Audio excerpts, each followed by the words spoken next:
Cana-de-açúcar.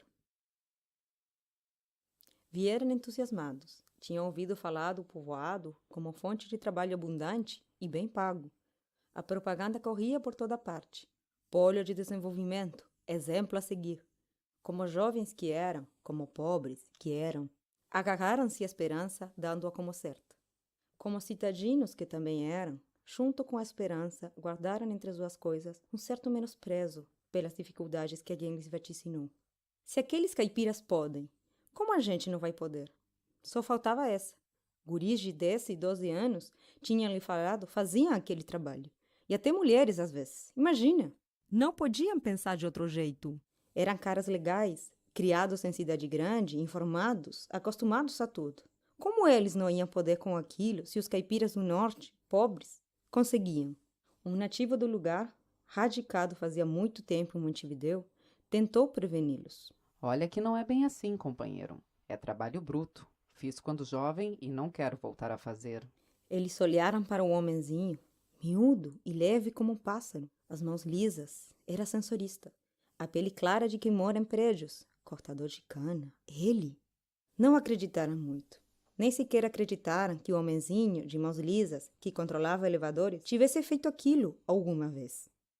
Vieram, empolgados, cantando em horrível português, sem sotaque, a música que costumavam ouvir enquanto faziam planos. Aqui cantavam Larranoa Carreiro. Você fala com ela que ela vai, mas se você não bate, ela não cai. Vieram cortar cana. Quando lhes mostraram onde iam ficar, não se assustaram. Os ranchos pobres e lamacentos, os bairros míseros, não eram uma novidade. Nem conseguir água indo até uma única torneira distante. Um sarcasmo adivinhado nos olhos do capataz que o registrou, embora o homem nem tivesse sorrido sequer, lhe atiçou o amor próprio. Sentado junto ao fogo onde se cozinhava a comida, tomaram a palavra e não a soltaram mais. Contavam os perigos da cidade, os bairros pobres, os assaltos. E nos ônibus lotados, te liga nos batedores de carteira. A gente está acostumado, claro, eles já não nos tapeiam. Eles riam das artimanhas dos seus concidadãos para driblar a ignorância dos caipiras. E se o taxista vê que tem cara de jeca, dá voltas contigo por toda a cidade de Montevidéu para te cobrar mais. Os outros, cortadores velhos, na sua maioria, escutavam quase sem intervir. A madrugada do outro dia, o frio da geada ainda não os acanhou. Também, ao frio e ao pouco sono, estavam acostumados. A coisa ficou dura no campo. A fuligem do canavial queimado os deixou irreconhecíveis em pouco tempo. O cheiro penetrante do melaço e o vapor que o sol levantava na terra lamacenta asfixiavam, abrasando os pulmões. A cana travada e queimada dias atrás era particularmente dura e difícil.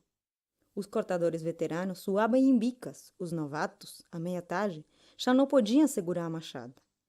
O atrito do cavo levantava bolhas como ovos, que ao estourarem, viravam feridas vivas e tornavam intolerável o contato com a ferramenta. Bota um fio no cabo, cumpa. Ajudou um deles. Um quê? Isto, olha, umas tiras de pano forte. Forra com elas o cabo e passa uma laçada pelo pulso. Ajuda a firmar. Sobre o cabo forrado, as machucadas mãos aguentaram o resto da jornada. No segundo dia, pouco depois de começar, tiraram as botas. Tinha ido de calça curta. O rebordo do plástico duro lhes feriu dolorosamente as pernas pelo atrito. Cada passo era um martírio. Descalços, sentiram-se mais livres, por um momento. Os peludos, mais velhos, talvez propositadamente, talvez não, preveniam uns aos outros. Tá mal queimado. Não pegou fogo embaixo. Deve ter bicho pra caramba. Bicho? Interessaram-se, apesar do cansaço que os emudecia. Bicho, chara, conhece? Quando a cana não está bem queimada, ficam cegas pelo fogo, mas não vão embora. Aí sim são perigosas. Venenosas? Demais. Se pegar uma veia, não chega no hospital. Voltaram a pôr as botas. Nessa noite, emudeceram. Silenciosos estavam, falando entrecortado, com monossílabos, aprendendo em poucas horas o silêncio habitual nos outros. Resistiram exatamente 3 dias. O golpe de graça foi na tardinha da quarta-feira. Na ponta de um surco, o mais jovem dos dois se agachou para juntar um feixe de cana. Um relâmpago cinza inidentificável escorreu entre suas pernas. O rapaz gritou com toda a sua alma. Os colegas o rodearam, mas não tinha lhe acontecido nada. Um trabalhador matou o bicho, ao passar, dando em cheio com o facão. Jara? Perguntou o montevideano com voz trêmula, sem querer olhar o que o outro tinha na mão. Não, preá. Respondeu o homem, levantando o pequeno roedor. Os trabalhadores rolavam de rir. Os meninos se renderam. Falaram com o capataz, pediram para acertar as contas, não chegava nem para pagar a passagem. Então, os caipiras mostraram as caras. Um velho cortador juntou os outros para deliberar. Os homens estão na pior. Querem voltar para a cidade. Não gostaram da cana. Nem das preás. Entre as ásperas gargalhadas, surgiu o sentimento da Aldeão, acostumado a olhar pelo próximo, incapaz de indiferença a que a grande cidade se habitua. Aí, os moços se lembraram do outro trecho daquela música. Caña-de-açúcar amarga, la vida que nos tocou.